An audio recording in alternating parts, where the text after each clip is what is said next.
This channel does not promote any violent, harmful, or illegal activities. All content provided by this channel is meant for an education purpose only.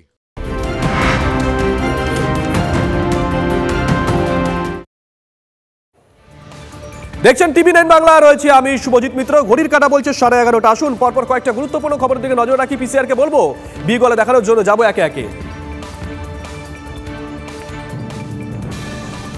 নজর রাখতে হচ্ছে আমাদের প্রাথমিকের panel প্রকাশ নিয়ে ধন্দে পর্ষদ। বড় খবর এই মুহূর্তের 2016 নিয়োগ প্রক্রিয়ায় প্যানেলে গরমিল রয়েছে বলে সূত্রের খবর আমরা দেখেছিলাম। চাকরি প্রার্থী যারা আছেন তারা বারবার বলেছেন যে প্যানেল প্রকাশিত হয়নি, এসএমএস এর মাধ্যমে চাকরি দেওয়া হয়েছে। গতকাল আদালতের নির্দেশ দেখেছিলাম, তারপরে কোন দিকে যায় নজর থাকবে। আরো একটা খবরের দিকে নজর রাখতেই হচ্ছে। পার্থ চট্টোপাধ্যায়, রাজ্যের প্রাক্তন শিক্ষামন্ত্রী, জেলে রয়েছেন এই মুহূর্তে। ফের পিছিয়ে গেল পার্থ চট্টোপাধ্যায়ের জামিন মামলা। আরো একটা বড় খবর, বিচারপতি তীর্থঙ্কর ঘোষ কলকাতায় থাকছেন না। কি কারণে জানবো বিস্তারিত, যাবো একে একে। প্রাথমিকে প্যানেল প্রকাশ নিয়ে ধন্দে পর্ষদ। 2016 নিয়োগ প্রক্রিয়ায় প্যানেলে গরমিল রয়েছে, এমনটাই সূত্রের খবর। এদিকে এখন পর্ষদের কাছে পুরনো তথ্যই একমাত্র ভরসা রয়েছে, তাই বারবার প্যানেলের প্রকাশের প্রসঙ্গ এড়িয়ে যাচ্ছে পর্ষদ। সুমন মহাপাত্র আমাদের সঙ্গে টেলিফোনে রয়েছেন, আমাদের সহকর্মী সুমন। আদালতের নির্দেশ আমরা দেখেছি, চাকরি প্রার্থীরা বলছেন যে কোনো রকম প্যানেল প্রকাশিত হয়নি, এসএমএস করে চাকরি দেওয়া হয়েছে। এইবার পর্ষদ কি করবে? দেখো, নিয়ম রয়েছে ক্যাটাগরি ওয়াইজ ডিফারেন্ট প্যানেল প্রকাশ করতে হয়, সংরক্ষণ সেখানে থাকে, সংরক্ষণ বিধি থাকে। এই ধরনের প্যানেল কিন্তু 2016 সালে নিয়োগ প্রক্রিয়ার ক্ষেত্রে তৈরি হয়নি, এবং যেটা সবাই আমরা দেখেছি এবং অভিযোগ উঠে এসেছে, মধ্যরাত্রে এসএমএস এর মাধ্যমে নিয়োগ হয়েছে। সেক্ষেত্রে যদি প্যানেল প্রকাশ করতে হয় তাহলে কিন্তু বিপাকে পড়ে যাবে পর্ষদ, কারণ পুরনো তথ্য অনুযায়ী যে প্যানেল রয়েছে তা ভুলে ভরা, তা গরমিলে ভরা। তাই সেই প্যানেল প্রকাশের প্রসঙ্গ বারবার এড়িয়ে যাচ্ছে পর্ষদ। আমরা দেখছি যে তারা ডিভিশন বেঞ্চে চলে যাচ্ছে বারবার। এর আগেও নির্দেশ এসেছিল, তা আটকাতে উচ্চতর আদালতে গিয়েছে। এক্ষেত্রেও পর্ষদের যা মনোভাব, পর্ষদ ধন্দে রয়েছে, তারা আইনি পরামর্শ নিচ্ছে। উচ্চতর আদালতে তারা প্যানেল প্রকাশের স্থগিতাদেশের আবেদন চেয়ে আবেদন করতে পারে। নজর থাকবে সুমন। এদিকে ফের পিছিয়ে গেল পার্থ চট্টোপাধ্যায়ের জামিন মামলা। বিচারপতি তীর্থঙ্কর ঘোষ কলকাতা থাকছেন না, তার জায়গায় অন্য কোনো বিচারপতি বিচার শুনবেন জানান বিচারপতি ঘোষ।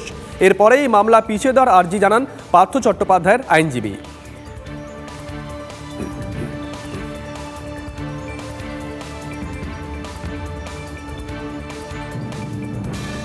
এদিকে খেজুরিতে তৃণমূল সমর্থকে খুন। আজ সকাল থেকে উত্তপ্ত খেজুরি। মৃত তৃণমূল কংগ্রেস কর্মী শম্ভু দাস।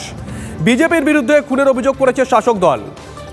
আরো একটা বড় খবর, খেজুরিতে তৃণমূল সমর্থককে খুন। আজ সকাল থেকে উত্তপ্ত খেজুরি। মৃত তৃণমূল কংগ্রেস কর্মী শম্ভু দাস। বিজেপির বিরুদ্ধে খুনের অভিযোগ করছে শাসক দল। সূত্রের খবর, তৃণমূল সমর্থক শম্ভু দাস পেশায় মাছ ব্যবসায়ী। অভিযোগ, বুধবার রাতে শম্ভু দাসকে বিজেপির বুথ সভাপতি উৎপল দেবদাস বাড়িতে ডেকে নিয়ে যায়।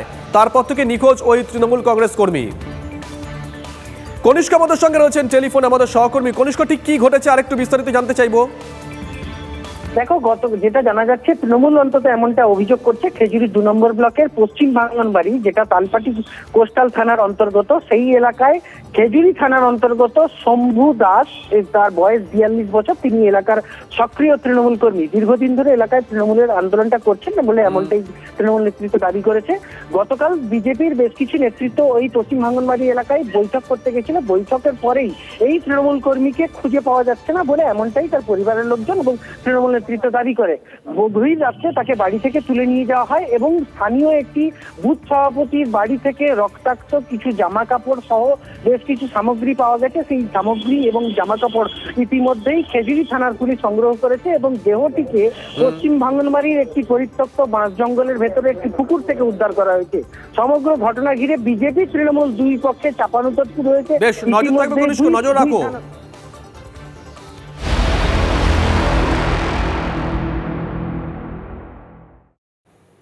শহর হোক বা জেলা, তৃণমূল কংগ্রেসের গোষ্ঠী কোন্দল থামছে না।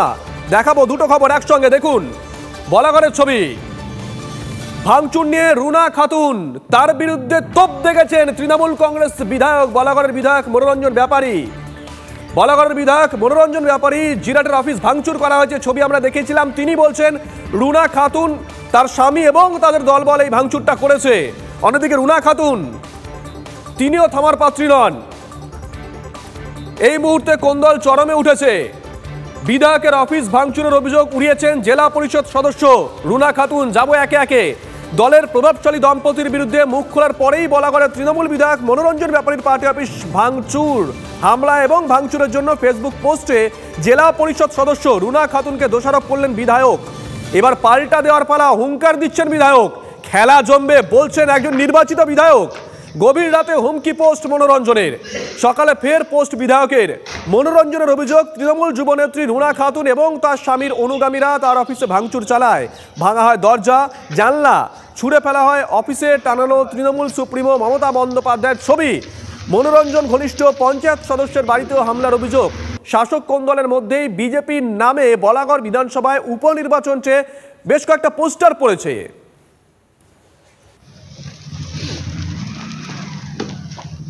লাঠি মেরে তালাটা গ্রিলের মধ্যে আটকানো, সেই অবস্থাতে মানে ভেঙে আর কি, ভেঙে ঢুকলো। প্রথমে ঢুকলো হচ্ছে রুনা খাতুন, উনি ঢুকে এঘর ওঘর খুঁজছে, সুরজিৎ বলে এঘর ওঘর খুঁজছে, এই বলে ওকে ঘর থেকে টেনে বার করলো। টোপালটা গালাগালি, মানে পারলে আর কি আমাকেও ধরে আর কি মেরে ফেলে এরকম, বা নোংরা যে ভাষাটা ওরা বলেছে সেটা যেন আমার সঙ্গে সেরকম ধরনের কিছু একটা আচরণ করবে, এরকম একটা ব্যাপার। দিয়ে ওকে টেনে টেনে বাইরে নিয়ে এলো, বাইরে নিয়ে নিচে ফেলে মারছে। আজ তবাই পিডিএস করতো, রুনা খাতুন সিপিএম করতো, তো অরিজিৎ সিপিএম করতো। এগুলো আপনারা দেখুন, আপনারাও জানেন, আপনারা প্রমাণ পেয়ে যাবেন সব। তাহলে আজকে ওরা আমার বাড়িতে সেট আপ করছে, তাহলে এগুলো তো মন ছিল না। আপনার কারা মার খাচ্ছে? তৃণমূল বাড়ির ছেলেরা মার খাচ্ছে। আমি একদম মনতে বলছি, এর যদি কোনো ব্যবস্থা যদি না নেয়, আমি আমার বউ যে সদস্য, আমি বউকে দিয়ে রিজাইন দেওয়া করাবো। আর দ্বিতীয় কথা, আমার যে প্রধান যেটা করে গেছে সেটাও কিন্তু আমি ছাড়বো না। বেশ কয়েকদিন ধরেই সোশ্যাল মিডিয়ায় পোস্ট করে চলেছেন বলাগড়ের বিধায়ক মনোরঞ্জন ব্যাপারী। স্থানীয় তৃণমূল নেতৃত্বের বিরুদ্ধে তার এই পোস্ট, আর তারপরেই গতকাল রাত্রিরে ভাঙচুর করা হয় তার এই যে বিধায়ক কার্যালয়টি। দেখা যাচ্ছে যত্রতত্র ছড়িয়ে ছিটিয়ে রয়েছে দলীয় পতাকা থেকে শুরু করে সব আসবাবপত্র। মনোরঞ্জন ব্যাপারী ঠিকই বলেছে, দলের একাংশ এর সঙ্গে জড়িত, একদম সঠিক কথাই বলেছে। তারা কারা? তারা তৃণমূল কর্মীর লোক, তৃণমূল দলের লোক। মানে দলের লোক হয়ে দলের লোক? হ্যাঁ, দলের লোক হয়ে দলের লোক কি করছে এটা? এটা তো দলের ক্ষতি হচ্ছে। হ্যাঁ, দলের চরমতম ক্ষতি লোকসভা ভোটের আগে। তবে দিদি মমতা দি নিশ্চয়ই এর ব্যবস্থা নেবে, যারা দুষ্কৃতিকারী অবিলম্বে তাদের দল থেকে তাড়িয়ে দেওয়া উচিত। এই ঘটনার পরে কিন্তু বিধায়ক মনোরঞ্জন ব্যাপারীও একটি ফেসবুক পোস্ট করেন আবারও, এবং সেখানেও তিনি এই ঘটনার উল্লেখ করেন।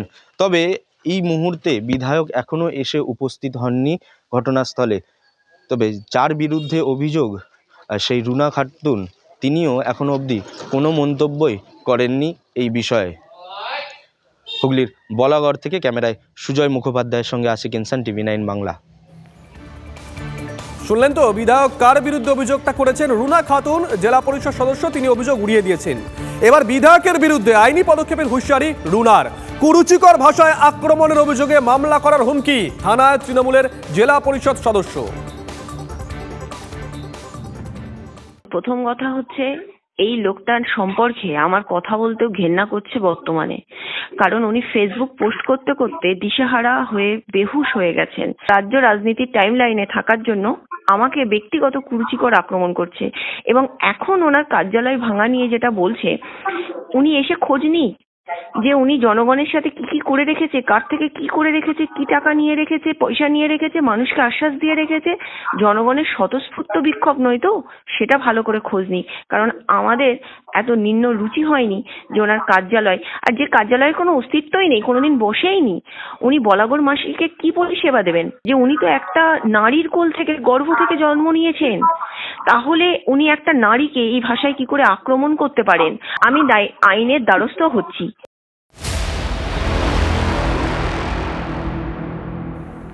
শুধু বলাগড় নয়, উত্তর 24 পরগনা দ্বন্দ্ব থামছে না, থামার কোনো লক্ষণ নেই। মমতা বন্দ্যোপাধ্যায় নিজে উত্তর 24 পরগনার এক প্রান্তে দাঁড়িয়ে বলছেন সবাইকে একসঙ্গে চলতে হবে। সুব্রত বক্সী কখনো ফোন করছেন, কখনো ছুটে গেছেন, কিন্তু দ্বন্দ্ব থামছে না। নবীন প্রবীণ দ্বন্দ্বের আবহে এবার কুণালের নিশানায় অর্জুন সিং। এর আগে অর্জুন দাবি করেছিলেন রোজই দলের কিছু নেতা একে অপরের বিরুদ্ধে বলছেন, দলের খেয়ে দলকেই খাস্তা করছেন। এতে তো বিজেপির হাত শক্ত হচ্ছে। নেত্রী অভিষেককে বলবো এদের নিরাপত্তা তুলে নিন, তাহলেই এসব বন্ধ হয়ে যাবে। সরব হয়েছিলেন এভাবেই অর্জুন সিং। ব্যারাকপুরের সাংসদের তির্কি তাহলে সোমনাথ সেনের দিকে প্রশ্ন উঠেছিল, পাল্টে এবার অর্জুনকে নিজের চরকায় তেল দেওয়ার পরামর্শ কুণালের। নিজে তো দল ছেড়ে বিজেপিতে গেছিলেন, দলে ফিরেছেন, এবার প্রায়শ্চিত্ত করুন বলছেন কুণাল। আমরা রোজই দেখছি কেউ কোনো না কোনো নেতা কারো না কোনো নেতার বিরুদ্ধে বলছে, তাদের শুধু সিকিউরিটি তুলে দিক, এরা দলের বিরুদ্ধে কেউ কারো বিরুদ্ধে বলবে না। দলের থেকে ফায়দা নিয়ে দলের এগেনস্টে কাজ করছে। নেত্রীর কাছে, আমাদের অভিষেক ব্যানার্জির কাছে আমার আবেদন আছে কি এদের তুলে দিক, তাহলেই দলকে যে খাস্তা করছে, বিজেপির হাত মজবুত করছে, সবটাই বন্ধ হবে। যেভাবে চলছে এটা তো সামনে 2024 ইলেকশনে বিরোধী তো মজা নিচ্ছে। আগে উনি নিজের এলাকাটা সামলান, দলের ব্যাপারটা দলকে বুঝতে দিন।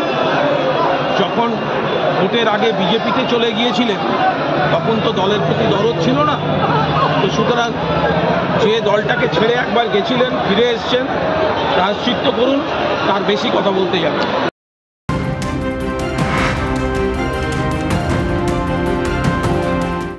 এদিকে সিঙ্গুরে জমি ফেরত নিয়ে রাজ্যের অবস্থান জানতে চায় হাইকোর্ট। 4 সপ্তাহের মধ্যে জানাতে হবে প্রধান বিচারপতি ডিভিশন বেঞ্চে। সিঙ্গুরে জমি ফেরত চেয়ে মামলা কলকাতা হাইকোর্টে। জমি শুধু ফেরতই নয়, ফিরিয়ে দিতে হবে আগের অবস্থায়। মামলার আবেদনে এই দাবিও করা হয়েছে। সুপ্রিম কোর্টের নির্দেশ ছিল জমিদাতা কৃষকদের ক্ষতিপূরণ সহ জমি ফেরত। এর বিষয়ে বিবেচনা করবে রাজ্য। মামলার আবেদনকারীদের অভিযোগ, রাজ্যের কাছে বহুবার আবেদন করেও কোনো সাড়া পাওয়া যায়নি, তাই তারা হাইকোর্টে মামলা করেছেন। এদিকে মুর্শিদাবাদের রেজিনগরে ফের উদ্ধার বোমা। পুলিশি তল্লাশিতে উদ্ধার 11টি সকেট বোমা। খবর দেওয়া হয়েছে বম্ব স্কোয়াডকে। বোমা উদ্ধার মুর্শিদাবাদে কিছুতেই থামছে না।